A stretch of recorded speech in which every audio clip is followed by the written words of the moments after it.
Olá, colegas! Então, nós vamos apresentar os dados do quadro 7.4, que é um passo a passo do teste de diferença entre duas proporções.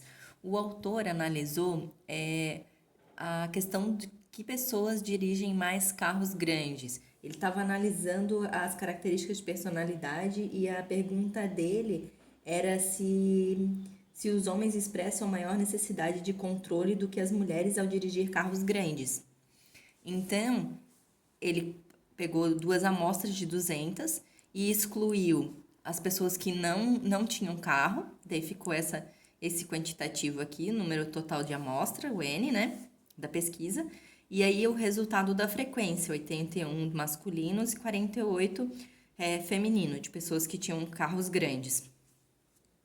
E aí ele fez o cálculo aqui, a gente vai mostrar o cálculo que ele fez com relação à proporção com carros grandes para chegar a esse resultado e proporção com carros grandes feminino e masculino para chegar nesses resultados. Qual que é a hipótese, né?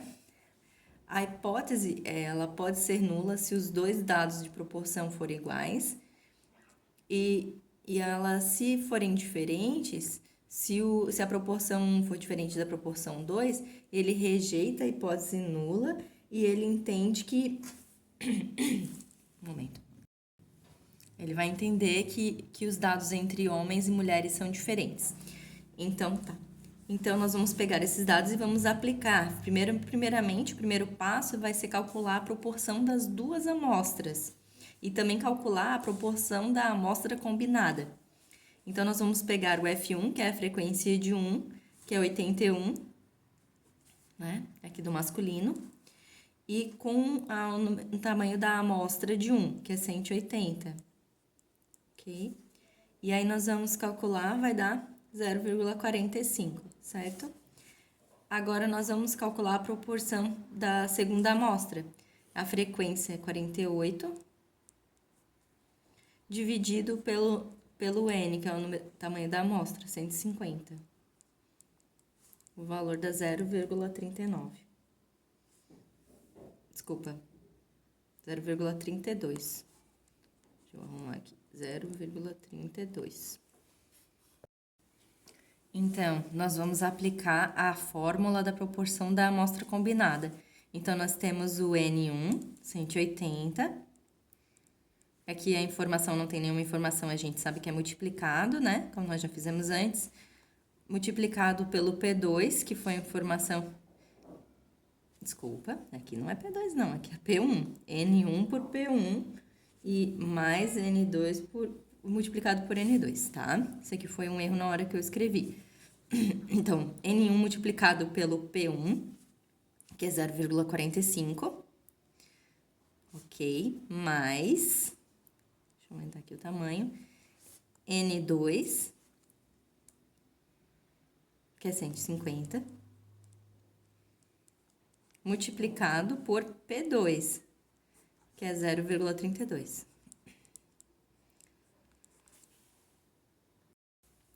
Então, continuando, dividido por N1, que é 180, né? Mais N2, que é 150. Certo, agora vamos aqui para baixo. Deixa eu ver se vocês vão conseguir visualizar. Aqui, consegue visualizar sim. Então, nós vamos calcular, multiplicar esses, mais multiplicar esses. Então, nós vamos multiplicar primeiro esses números. O 180 por 0,45, daí dá 81, mais 150 multiplicado por 0,32, dá 48. E aí, a gente põe de novo aqui o 180 mais 150, a gente poderia fazer o cálculo também, não teria problema, tá? Então, nós vamos calcular essas duas informações, 129 e 330 embaixo. Certo?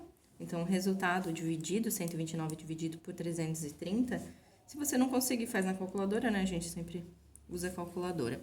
Então, aqui nós temos a proporção da amostra combinada. Essa é a informação desse P com asterisco.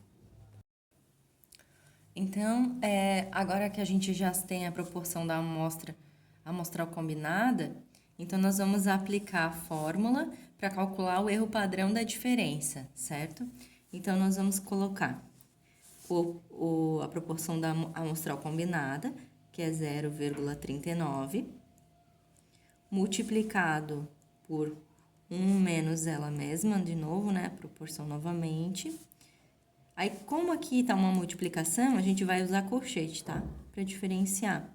Então, N1 a gente sabe que é 180, que a gente já tem essa informação, mais N2 que é 150, fechar o colchetes aqui, dividido por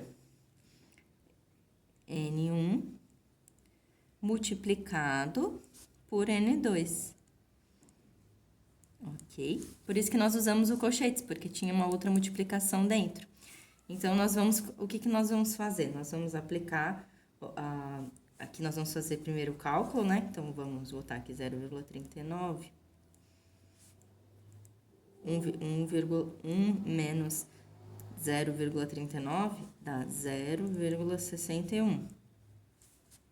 E aí, nós já vamos aplicar aqui,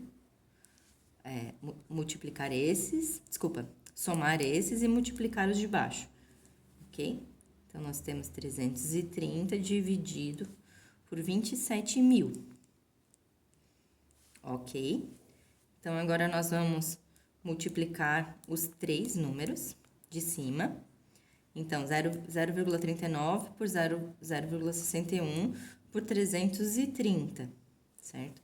Dá 78,507 dividido por 27, né? 27.000. Então, aqui você vê a diferença que eu uso ponto e em cima a gente usa vírgula, tá? Então, vamos colocar aqui, vamos dividir, então, 78,507 por 27.000, fica 0,002908. E aí, nós vamos fazer a raiz quadrada desse número, que fica 0,539. Então, aqui nós temos o erro padrão da diferença. Agora, nós vamos parar de novo o vídeo. Então, como nós conseguimos a informação do erro padrão da diferença, né, que acabamos de calcular, a gente veio para outra página, e aí nós vamos encontrar o Z, né? Então, ou seja, a diferença entre as médias. Então, nós vamos botar o P1 menos P2, 0,45 menos 0,32, aqui, dividido pelo erro padrão da diferença, que é 0,0539, ok? Então, temos essas informações. Calculando, deu 2,41. Esse aqui é o resultado de Z encontrado. Então, o que a gente vai fazer? A gente sabe que o alfa é 0,05, referente a 95% de intervalo de confiança, né? E o Z que nós encontramos na tabela A é 1,96. E o Z encontrado aqui é 2,41. Então, ele é maior do que o Z da tabela. Ou seja, quando ele é maior, a nossa hipótese é rejeitada. Então, entende-se que homens compram mais carros grandes do que mulheres. Esse é o resultado da pesquisa.